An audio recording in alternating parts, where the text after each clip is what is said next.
రాజేందర్ రెడ్డి గారు ఒక ప్రశ్న అడిగినారు అధ్యక్ష.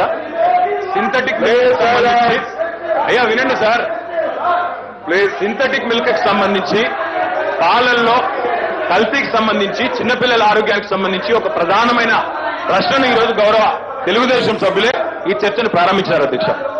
ఆ చర్చలో భాగంగా గౌరవ సభ్యులు కొంతమంది లేచి హెరిటేజ్ అనే ఒక సంస్థను మరి కేరళ ప్రభుత్వం నిషేధించిన మాట వాస్తవం అని అడిగారు అధ్యక్ష.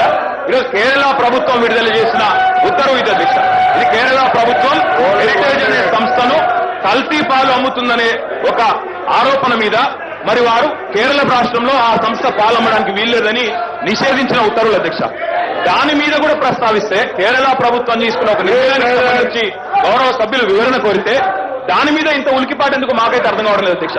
ఈ రోజు నిజంగా కూడా మాకు ఆశ్చర్యంగా ఉంది అధ్యక్ష. నేను నిన్న కూడా చెప్పాను, మళ్ళీ చెప్తా ఉన్నా. చట్టం ప్రకారం మనకు ఒక ఆంగ్లో ఇండియన్ నామినేటెడ్ సభ్యులు ఉంటారు అధ్యక్ష మన హౌస్ లో. నిజంగా కూడా ఆంధ్రప్రదేశ్ ప్రభుత్వం నామినేట్ చేసిన కొంతమంది తొత్తులు ఇక్కడ కూర్చున్న తెలుగుదేశం సభ్యులు తెలంగాణ ప్రజల పక్షాన మాత్రం మాట్లాడలేదు అధ్యక్ష. ఇక్కడ ఎవరు హెరిటేజ్ డైరెక్టర్ లేరు, హెరిటేజ్ సంస్థకు ప్రతినిధులు లేరు. వారెందుకు ఇంత ఉలికిపోతున్నారో మాకు అర్థం కావడం లేదు అధ్యక్ష. ఈ రోజు పాలు అనేది చిన్నపిల్లల ఆరోగ్యానికి సంబంధించింది, ప్రజల ఆరోగ్యానికి సంబంధించిన అంశం అధ్యక్ష.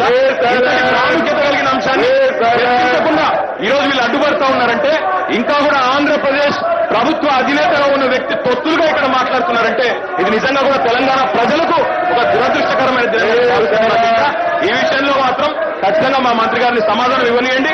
ఒకవేళ హెరిటేజ్ సంస్థ ఏదైనా వివరణ ఇవ్వదలుచుకుంటే డెఫినెట్ గా మరి సభ వెలుపల వారికి వివరించుకునే అవకాశం ఉంది అధ్యక్ష.